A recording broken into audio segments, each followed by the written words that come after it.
Hello' everyone, সকলোকে পলমকৈ হ'লেও ফাকুৱা তথা দৌল উৎসৱৰ আন্তৰিক শুভেচ্ছা জনাইছোঁ।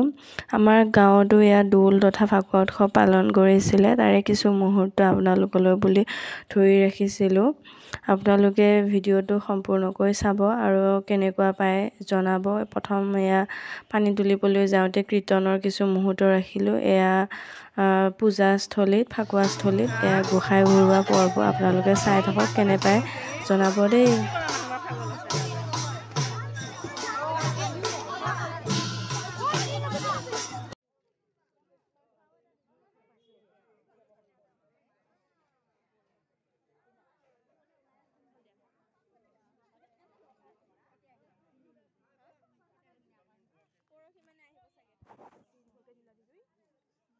নাপায় গোসাঁই ফটো ল'ব।